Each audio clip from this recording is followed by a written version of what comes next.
All right.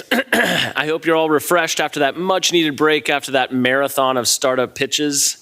So while the investors and startups are in the other room meeting one-on-one and seeing if there's chemistry between startups and investors, we're very excited to announce we have these two very exciting sessions ahead to close out the day.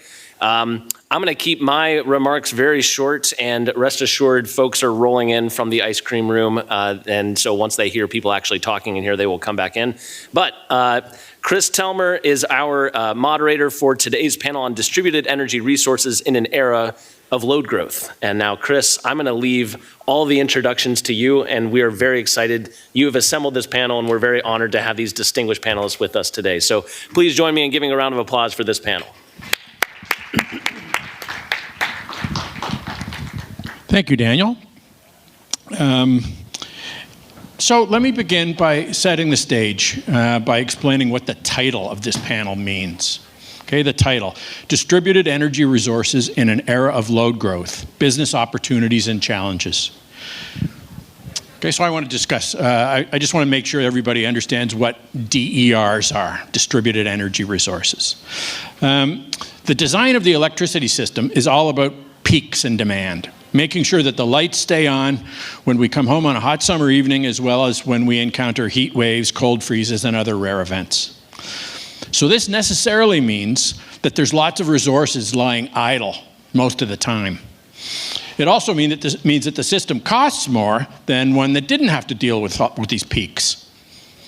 As society faces increasing demand for electricity, so-called load growth, these costs associated with designing the system for the peaks are getting larger and larger.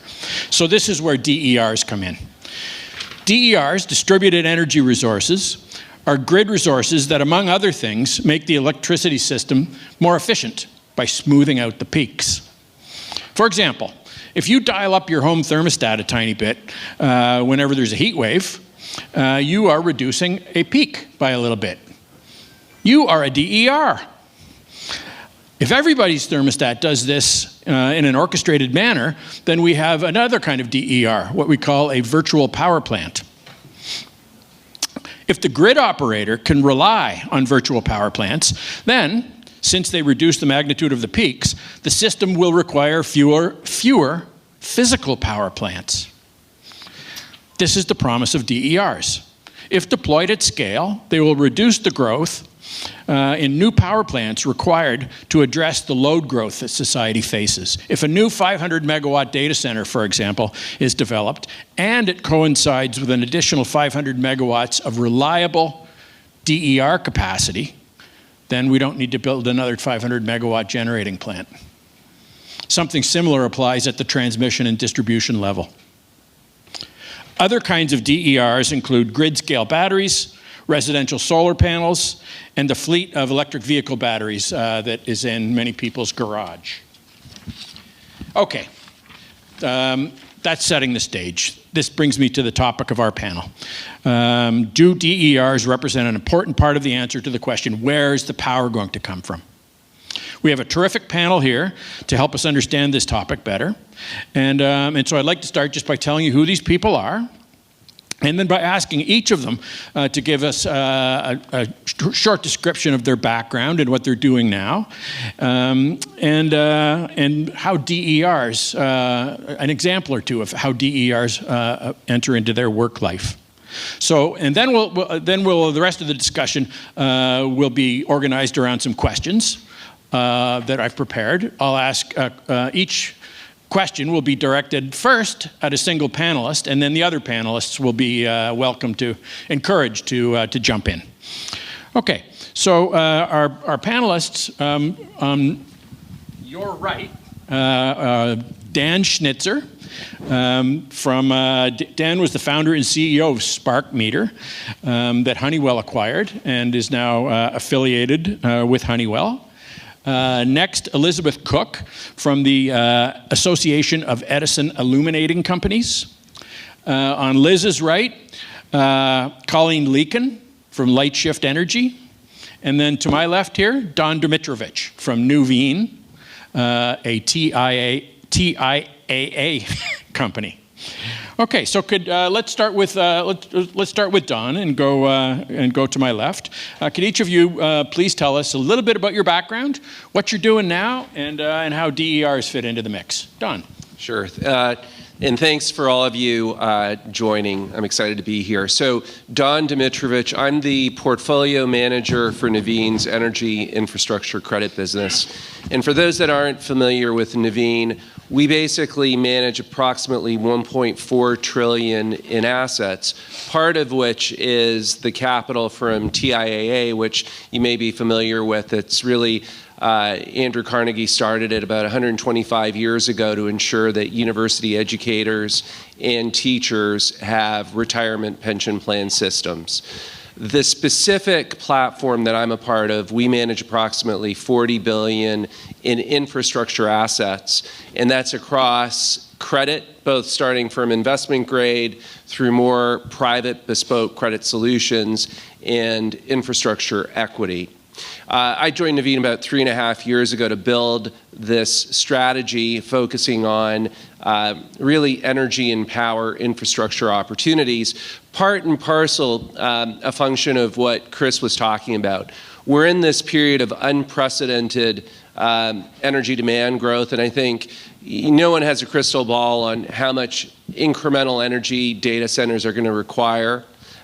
Similar with the geopolitics being what it is, we're seeing the need to bring onshore significant infrastructure supply chains. And just to contextualize some of that, there's a semiconductor facility that's being planned for Syracuse in upstate New York. When it's up and running, it'll require as much power as the states of New Hampshire and Vermont combined. So you start to factor in that type of energy demand growth and some of the challenges that we're going to talk about from a grid and system perspective, focusing on areas like demand energy response or ways where we can tap into a lot of the residential power sort of storage facilities at residences and at corporate and commercial industrial sites. If we can tap into that, that's a way of reducing having to build the new supply. So as we look at investment opportunities, one area we're focused on is looking at corporate and industrial companies that can actually reduce their energy demand at certain parts of the day where they've got flexible generation needs and help stabilize the system. That's one area that we're focused on. Thanks, Don. Colleen? Hi, my name is Colleen Leakin. It is great to be back here. A little bit about my background. I started with a PhD here at Carnegie Mellon in the Engineering and Public Policy Department, where I focused on some of the challenges getting renewable energy interconnected to the grid. And that led me to working at a large IPP in the early days, early 2010s, focusing on energy storage and focusing on how energy storage can play a role at the utility scale in the grid, so that we worked on putting energy storage in the PJM interconnection, which is our independent system operator that serves us electricity here, but also places like Northern Ireland and the Netherlands doing frequency regulation or primary frequency control. We also added energy storage systems to California, looking at longer duration applications, so providing resource adequacy or capacity, which is one of the topics we'll talk about as how DERs can also provide that. And now I'm the Vice President of Analytics at Lightshift Energy. And Lightshift Energy is an energy storage developer. We do utility scale energy storage systems, mainly focused on the distribution grid. We have over 100 megawatt hours of systems operating across our customers in Virginia and Massachusetts, and a 4 gigawatt pipeline of systems in construction or development. So looking forward to having this discussion. Yes, so Thanks. I'm Elizabeth Cook. Just a little bit of background. So I've been in the electric utility industry for a little over 20 years. I also am a University of Pittsburgh grad, and I got my doctorate in really identifying the value of operational data at the edge of the grid. But before that, my first love was transmission. I gathered data, built models, ran analytics, and served these types of studies to the utilities as they were my customer.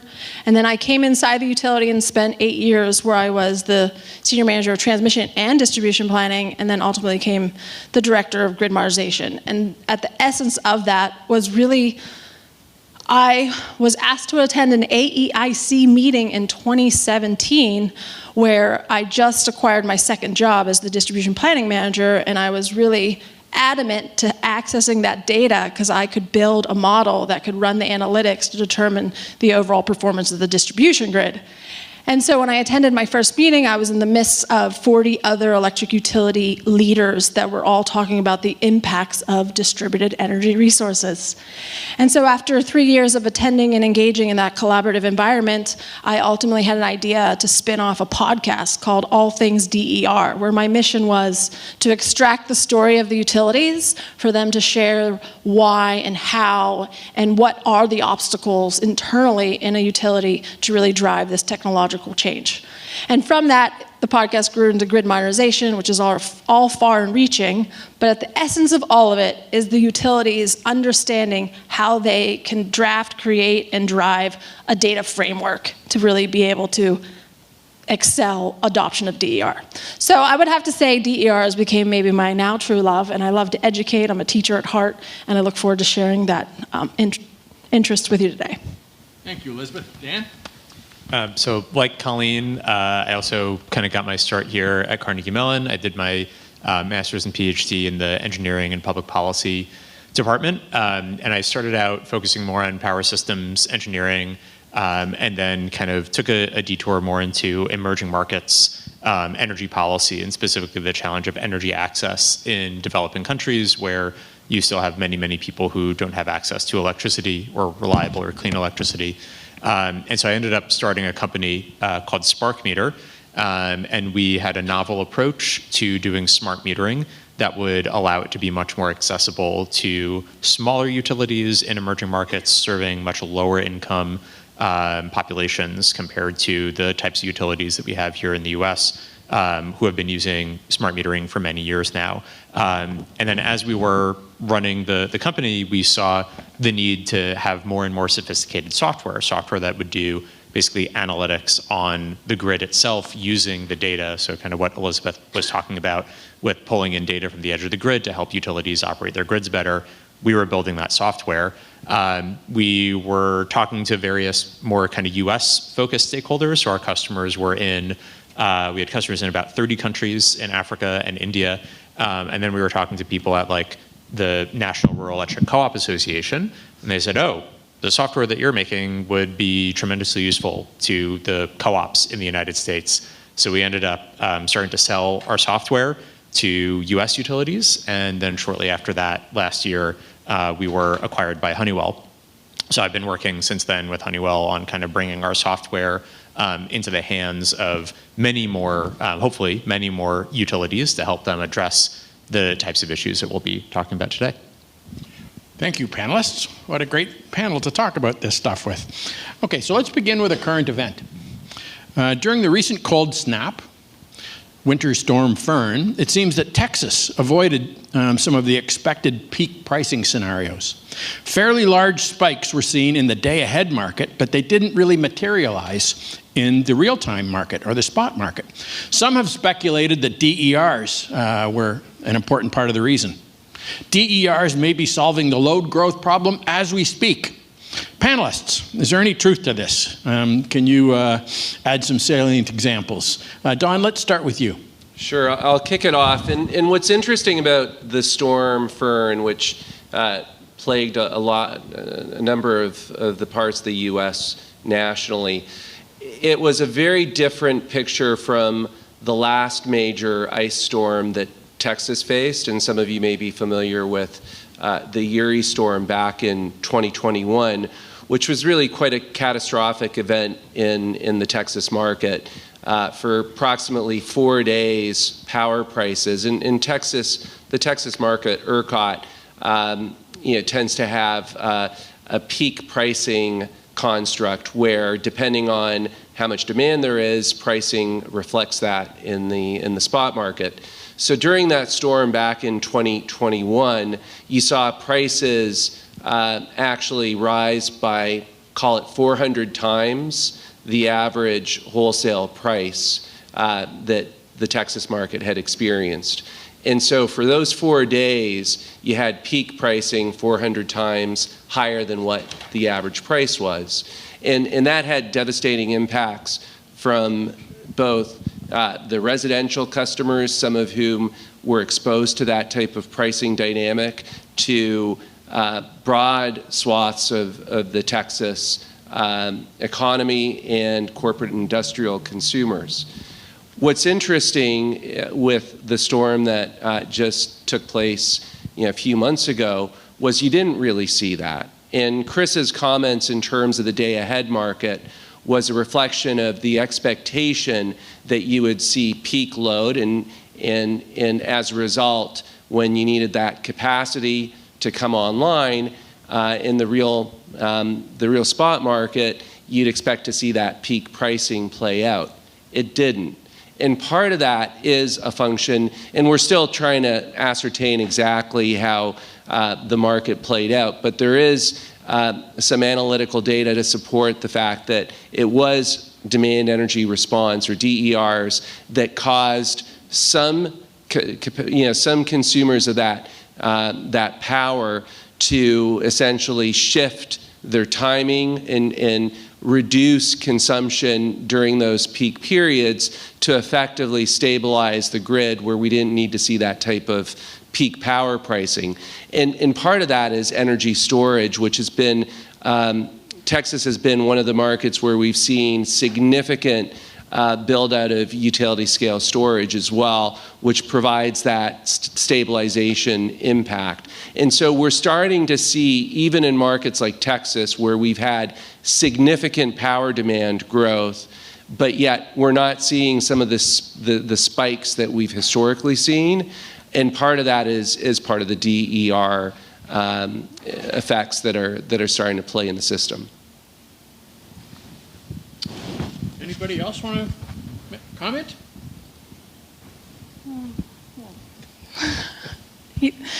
So the question was,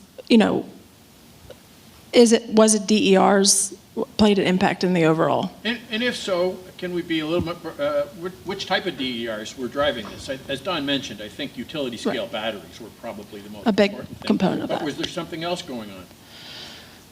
I'll pass. I have my hypotheses, but I think there's a lot of applications we're now seeing in storm responses where DER and the programs that have been scaling over the last decade can contribute to the overall operations. But one will say, we didn't get there by just turning on a switch and suddenly having access to this enormous amount of DER to make this type of delta. So I think, these stories that we're hearing and some that are, coming to the top are showing that, yes, there is this value, but the work that has to happen to make those types of assets reliable and you can call upon them, and then also how do you plan for them, right? So then it trickles back to the larger ask. So. Okay, great. Let's move on. I think we're certainly going to talk about utility companies a bit, and of course, utility companies must have been paying close attention to how well things worked in Texas, relatively speaking, relative to 2021. Next, let's talk about where we are and how we got here.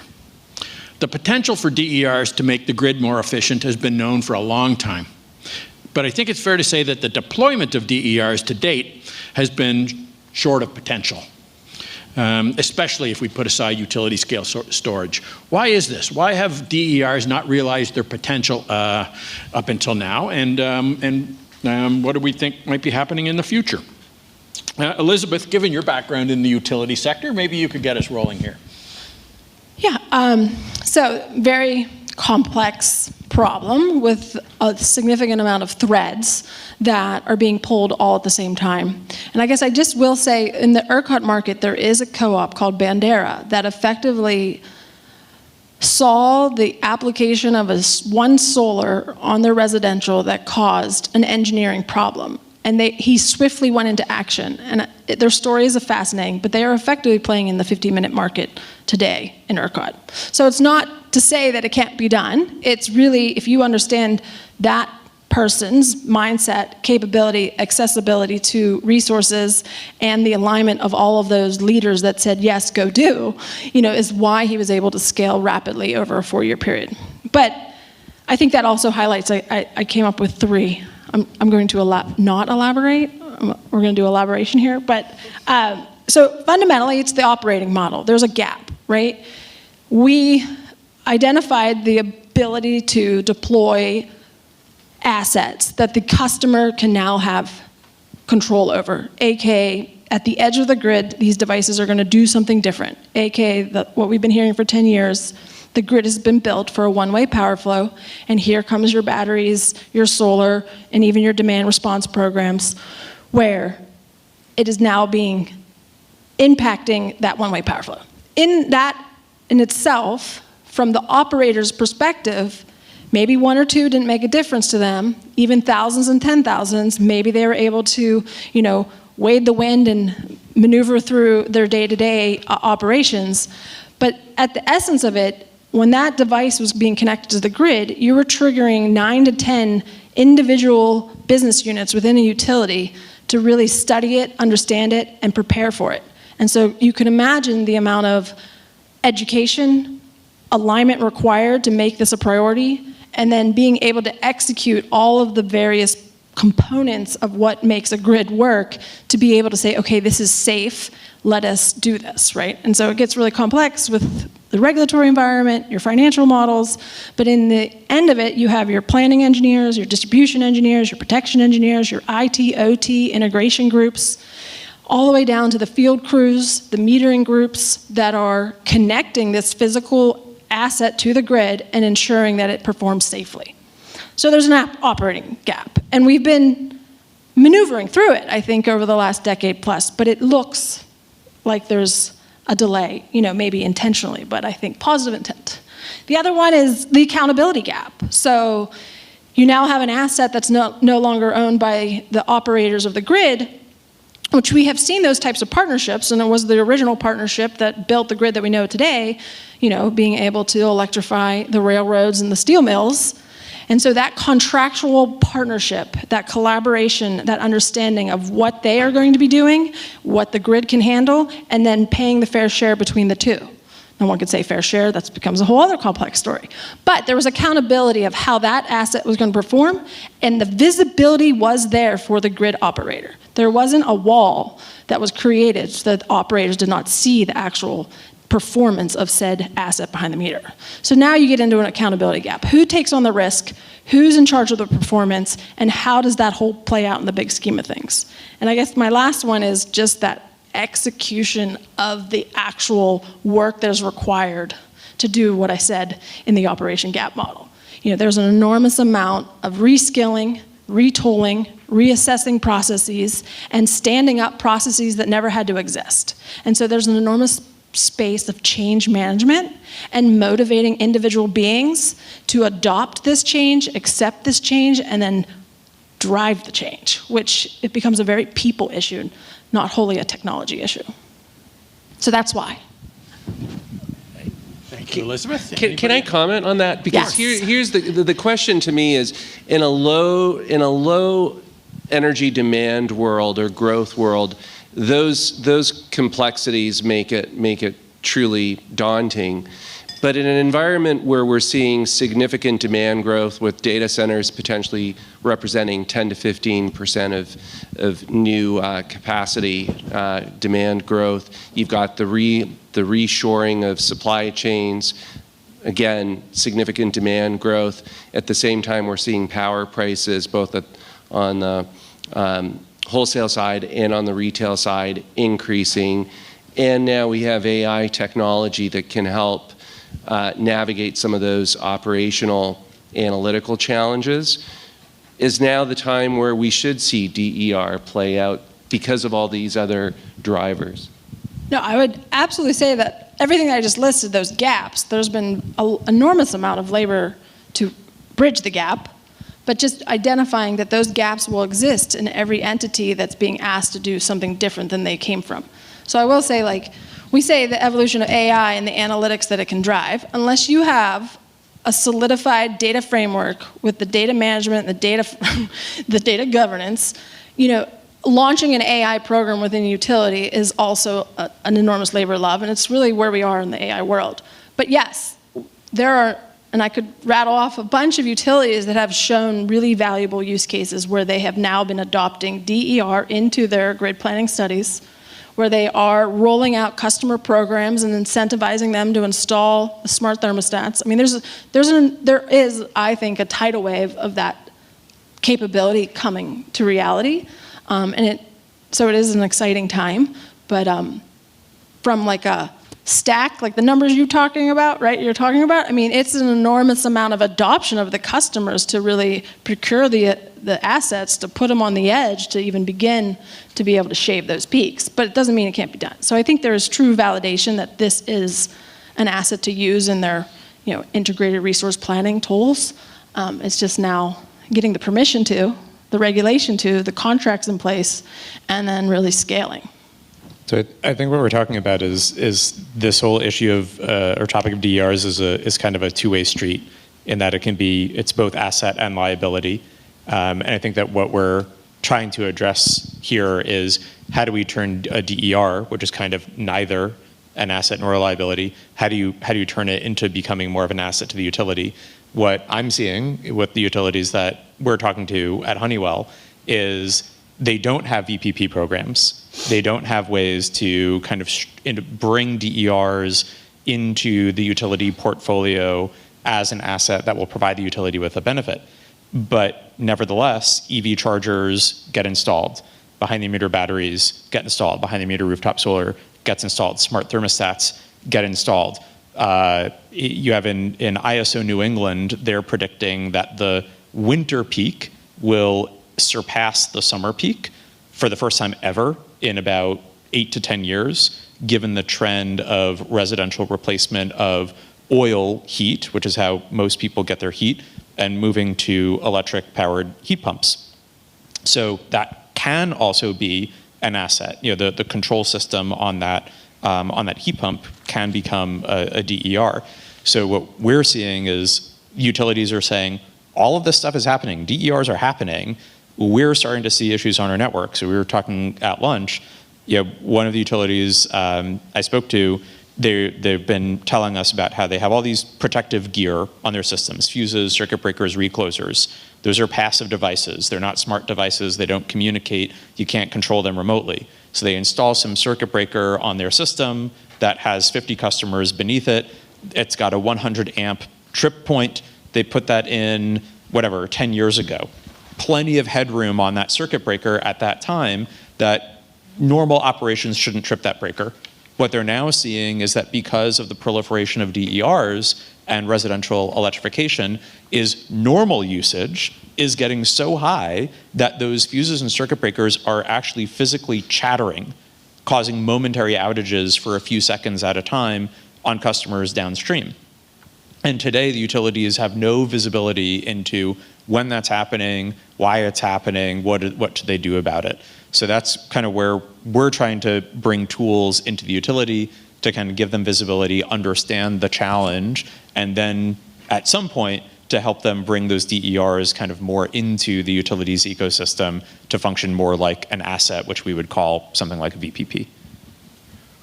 Thank you, Dan. Lots of great reasons for optimism from our panelists here. I'm going to turn to Colleen now and direct this question at you. Let's turn to, as opposed to how did we get here, what's changing, and let's look to the future a little bit more. Our topic is whether or not DERs can fulfill the hype that has arisen over the last decade or so.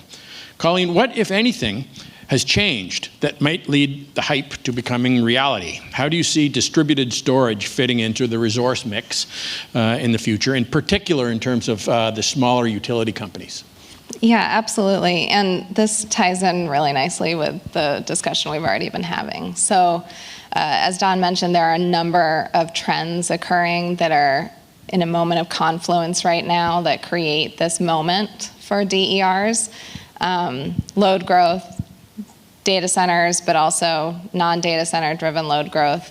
We're having trouble getting transmission built. There's a great need for transmission, but it's really difficult to site, permit, and build new lines.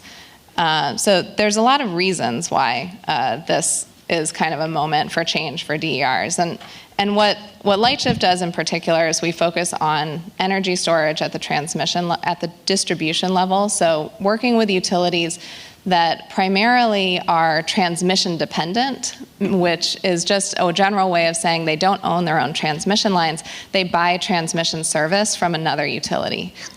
So one of the reasons that energy storage at a small scale at the distribution level can provide a nice bridge between kind of the traditional DER, small scale, potentially behind the meter, without as much visibility to the utility, and the transmission level storage resource or other resource that can provide certain services to the grid, is that the distribution level allows those smaller utilities to have that visibility in an asset that can really provide flexibility and essentially services to their grid. So just to give a specific example, we've built an energy storage system for a small municipal utility called Danville Utilities in Virginia. And what we do for them is help them shave their peak. So essentially what some of the promise of DERs that we're trying to find is, can we shave that peak that both strains the grid, so the grid is overbuilt to handle the largest peak of 1 in 10 years is what we say. Can we build some resources that can actually give you the flexibility to reduce those peaks? This is great for small utilities that are transmission dependent because they have to pay a charge based on their usage during those transmission peaks to their transmission utility. They also generally pay a charge based on their usage during capacity peaks. So in Virginia in particular, what we do is we help forecast those peaks. We discharge our battery during those peaks. We save the utility money on their bills, and that gets passed along in keeping the customers' rates low. So their end customers get to benefit from those savings. So that's worked really well. In Danville, we're building another energy storage unit there. We also do this, a similar application in Massachusetts, in municipal utilities in Massachusetts.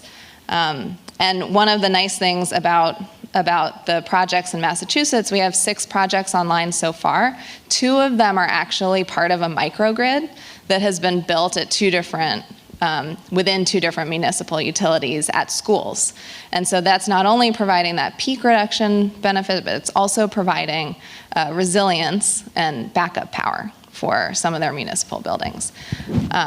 So I do think that energy storage, or DERs are having a moment, and part of that can be energy storage at the smaller scale, allowing utilities to bridge and get that comfort with distributed resources so that they can get more comfortable as well with the smaller DERs that can become part of their grid. Thank you very much, Colleen. It's great to hear a little bit about the smaller scale stuff that we don't read about in the headlines as much. Let's get a little bit more specific, and we are getting a little time constrained, so let's have our answers be a little more punchy and concise. Not that there was anything wrong with those answers up until now. Let me go to you, Elizabeth. Which DER use cases are real today, and which ones are PowerPoint? What does the future look like? Okay. Well, just to follow up on Colleen, I mean, I actually had the I don't know what the right word is, but activated the first battery project in the utility that I supported. That was T&D. So the regulation and the use case was a very different pencil out phenomena than the cases that you stated. But I'll just say the labor of love that was required to introduce a brand new asset that did a whole significant amount of different types of operations was in itself like what taught me, oh, this is a very people process.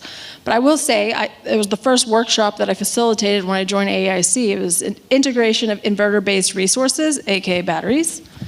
And so every utility is actively looking to understand how this could play into the larger market. So 5 years ago, I did not know that I would find so many that were interested. So, the tide is coming. But I think the ones that are very, not to plug my podcast, but last week I interviewed Arizona Public Service. She's the director of customer programs, and she came under the operations leadership. And they more or less said, Carrie, we need you to create this program that you've been talking about for 8 years, but we didn't really think it would help, but now we need it to help. And the fun part of that is I interviewed the executive, was my first guest in all things DER, and he started a thermostat program. All that to say is they're up to 164 megawatts worth of demand edge DER devices that they can call and ultimately operate to, and the planning organizations are discussing how to pull that into their planning. So there's a couple other examples of that, but it's something that we've been talking about forever, but once we understand how these devices will interact and like the AI and the analytics to be able to predict such a battery energy storage's overall operation and the coordination of those solar panels, it really does become a use case that can help shave, these very large peaks. I mean, 164 megawatts is a power plant. So, so I think that's the one. And in regards to the ones that are just penciled out PowerPoint, it really is this full-scale idea of going from 0 to 1,000 megawatts of a virtual power plant. That's just an idea. But once the utility understands all of the various infrastructure that needs to be stood up internally to be able to unlock that, it really is dependent on who owns that asset. Doesn't matter. It's just the visibility and understanding how you play that into your plant, transmission planning, and then as well as your distribution plans. I don't know, was that punchy? Yes. Anybody else? Dan, VPPs, from your perspective in terms of all the data analytics and so on, is that still, in terms of really being substitutes for physical power plants, is that still a long way off in the future, or is that real? I mean, it's very real. It's also not new. Right, so CNI, commercial industrial demand response, has been around for a long time. There were two very hyped companies in the 2000s, Enernoc and Converge, that kind of started to scale that up. And today we have companies like C-Power and Voltus, who are the largest wholesale market aggregators of demand response, mostly from commercial and industrial, either process control or building automation control at that level. And so that's been very, very effective. And those are both companies that operate fleets of demand response that are well into the gigawatt scale. I think the kind of newer thing that we're starting to see the growth trajectory is, as Elizabeth was saying, more on the residential side with things like thermostat aggregation programs and behind-the-meter battery aggregation programs, and now we have distribution-level batteries that Colleen's company is working on. What I think I'm kind of working on is how do we unlock this for small and mid-sized utilities? So most of the names that you see in the headlines around this stuff, especially around the residential programs, are the big IOUs. They have the budgets, they have the reach, they have a very large number of customers. They want to be seen as kind of progressive. And so the gap that I'm working with Honeywell to try to kind of fill is how do we reach the co-ops, right? So there are 800 distribution co-ops across the United States that serve about 22 million customers. There are 2,000 municipal utilities across the United States that serve about 25 million customers. So your average size muni is smaller than your average size co-op, which is way smaller than your average size IOU, investor-owned utility, of which there are 200, and they serve 75 million customers, right? So they're the overwhelmingly largest share of the market. And so that's where I think it's great that we're talking about this. It's great that we have demand response and VPPs, but the fact of the matter is that most co-ops and most munis kind of aren't quite there yet. And that's the kind of thing that I'm hoping to work with a lot of them. And I'm traveling basically like every week for the next several weeks, going to one co-op or muni or another to talk to them about this and talk to them about our analytics software, but also how this kind of paves the way for them to be able to plan for a VPP, understand how much VPP resource is desirable, how to value it, what should they be willing to pay for it, and then how do you then actually implement it and start to use it and dispatch it. So that's kind of the trajectory that I'm trying to go on. Great, thanks. Let's change gears a little bit and talk about an issue that's got a bit of politics in it. The retail price of electricity. Headline news now, big political issue. The political lens has tended to focus on large loads like data centers and the power generation that they require. Yet there's consensus, I think, among industry experts that the heart of the matter lies with the transmission and distribution system. So there's a disconnect between the political debate and what's really happening on the ground. Can DERs play an important role in addressing this disconnect and helping us find a coherent way forward? I'd like to hear everybody's view on this, but Don, do you want to get us started? Yeah, sure, I'll kick it off. I mean, look, I think for sure generation costs are going up. You take a look at just combined cycle or gas turbines, and you've seen a doubling of the cost of those units over the last, call it 24, 36 months. So we are seeing it on the generation side, but there's no question when you look at the data, the transmission and distribution costs are driving a significant component of power price increases, especially on the retail side.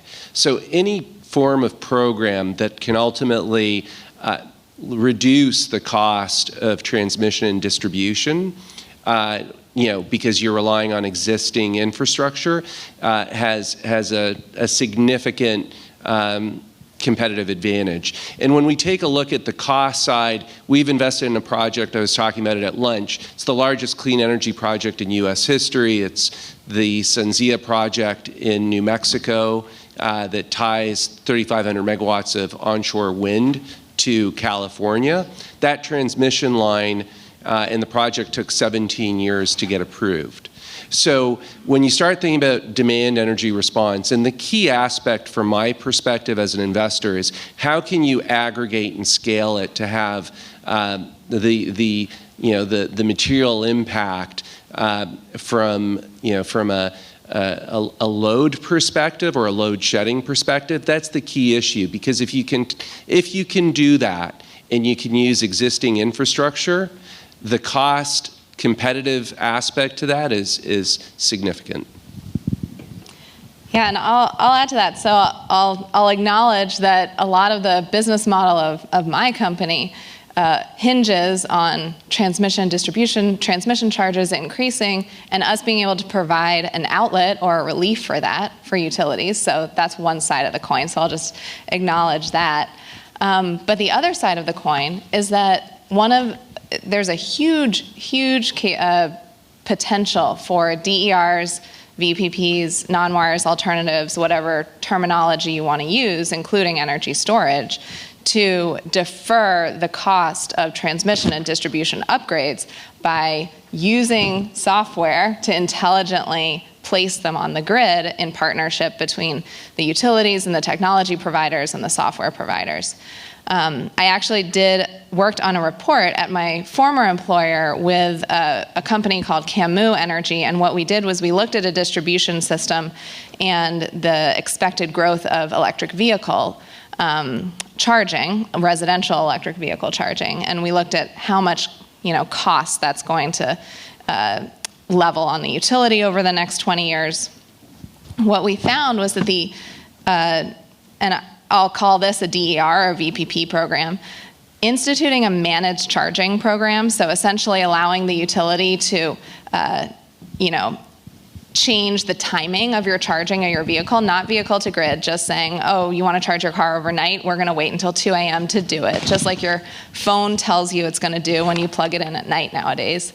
That provided significant savings to the utility, but only 25% of that savings was based on the capacity and the transmission charges that were saved, 75% of that savings is in capital deferral costs, so deferring upgrades to your substations and your transformers to handle that additional load. So there's a huge potential, and a lot of it is not yet accounted for on, when you're evaluating these potential projects. So the question, can the distribution grid, aka with the adoption of these DER type programs and assets, offset the demand of the transmission as a reality? Right? So this is kind of like my bread and butter, because I think there's a book I read, it's called The Birth of the Chaotic Age, written by D. Knock. He was the gentleman that stood up Visa Global as we know it today. He was a middle management banker in the 70s, right when computers started becoming something of a reality. And through his book, he talks about this idea that we, whatever entity, must understand where we've come from, where we are, where we're headed, and where we ought to be. And I read this book right as I was transitioning out of the utility into this space that I'm in now. And I guess I will say, having a North Star that we must, as an industry, however we do, empower full situational awareness from the bulk generation, transmission, distribution to the edge to understand the current optimization and utilization of the grid that we have today. Because the utilities are in a paramount position where they're actually not only trying to figure out how to serve this enormous load growth and these new types of technologies that can support, but they also need to invest in the aged infrastructure to keep it all working. And so if there's anything that can be said is if these utilities are effectively deploying the right data framework to be able to access this information, create these repositories of data buckets, do the correct piping, and serve it to the other entities, we can empower the individual users of energy to fundamentally use less, to really give them back the control of their energy bills and create opportunities so that they use less energy and or generate to use less so that the transmission has the capacity that we're all staring at. And I only go on my soapbox because we all talk about these silos, but in the essence, there is a flowing current of what is required. And that global Visa story speaks to it. And another story you should all check out is Epic, the software that the healthcare industry was able to deploy to really take all of these disparate data sets that are extremely confidential and under a lot of regulation and law, and able to create one software platform to share it across all medical hospitals, predominantly, I think 80% at this point. And all that to say, it all comes down to the software, the data, and how you exchange it. So the grid can follow suit. Anyway. I like that, empowering the consumer, and Yes. it's inspiring. It's a lot different than, I'll date myself, Jimmy Carter, which was, get yourself another sweater.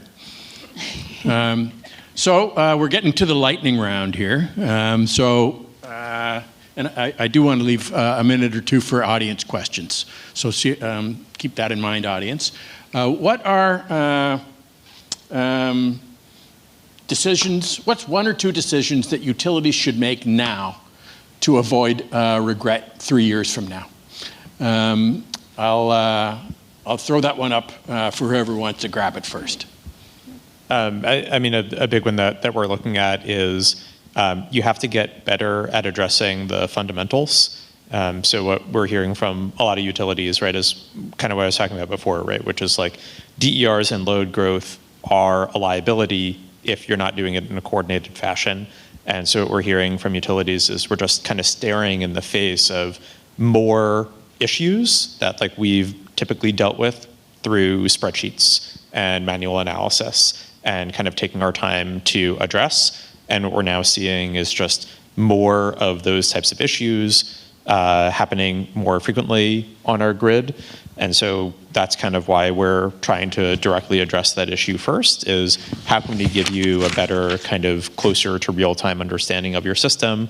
How can we build tools using AI to kind of prompt you to make you aware that you're seeing some of these issues on your system. So I was just talking to a couple of guys at a small co-op in Iowa who had just built kind of their own analytic system. And the kinds of things they're looking for is when my meter shows the voltage has gone down, but I don't see load going up, that should tell me that I have a short circuit somewhere. And like there's no software that they have in-house today that looks for signals like that for them. So they just kind of built their own system.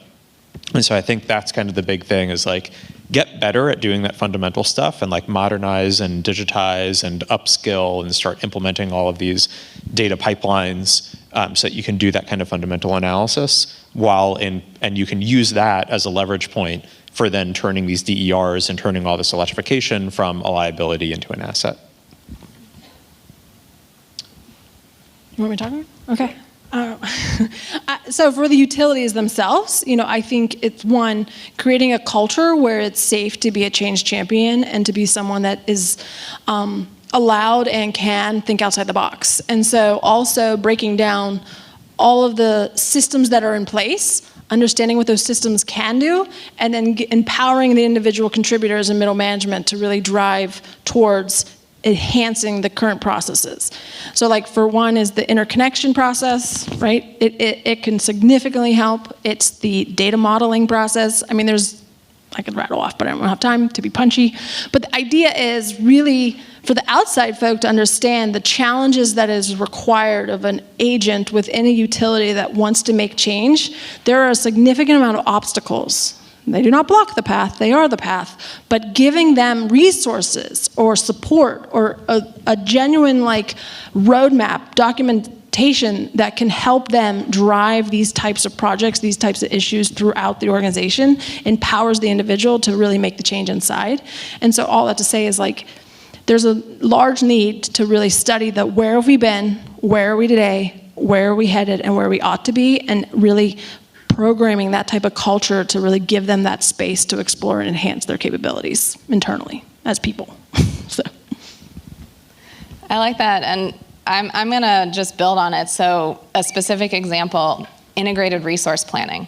We have seen, I've seen from the developer perspective, disappointment over projects selected in integrated resource planning, and we try to ask, well, why was a natural gas plant selected over this energy storage system? It seems like a more expensive option. Well, we used the Sandia report from 2003 for the lithium-ion battery prices. Well, yeah, of course, that's why you picked the natural gas plant, because you're not using the most up-to-date information, you're not looking at the most up-to-date technology specifications.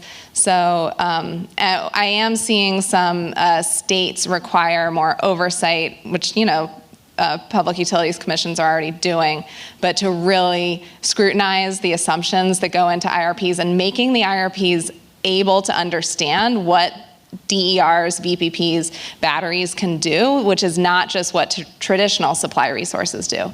So getting those assumptions right is going to help utilities pick the right resources for the future. And I just want to think about what the commission staff has to be educated and informed, and then they have to have access to the individuals that are actually the ones that need to be educated and informed, and that in itself is really challenging, right? To giving them the resources for them to see it, feel it, trust it, and then take action on it. And I think that's a big issue across the industry. So, I'd like to give Dawn the last word here. And I'll just give you a slight variation on that question. Since this is Investor Day here at Energy Week, Dawn, when you think about DERs in the context of your investment hypothesis, how do they fit in? And is this issue of utility sector behavior, does that play a big role in your investment thesis? Yeah, I think certainly the answers highlight one key issue here, which is obviously utilities they're accountable from a safety perspective, from a regulatory perspective. All of that, of course, takes time. The challenge, of course, in an AI-driven economy where data centers are looking for speed to power as a competitive advantage to develop their particular platforms. Speed and efficiency is a key element, as well as the energy or load demand growth. So you combine those two, and it's not always a perfect fit with the utility model from a generation resource planning perspective. Demand energy response, I'll leave it on an optimistic note, provides that speed and potential efficiency if you can scale it. And companies, and I'm not an investor in Voltus, but aggregators that can actually achieve that scale in the C&I context, we can apply it in other areas like on the residential side. EV energy storage can be a huge source of load generating asset. If we can scale that, it'll address and mitigate the data centers, the speed to power piece, and also mitigate some of the challenges that the utility model it has to address. Okay, great, thanks. Let's take a couple of questions from the floor, if there are any, and we'll start with that CMU rule at events like this. Student question gets priority. Is there a student out there that has a question?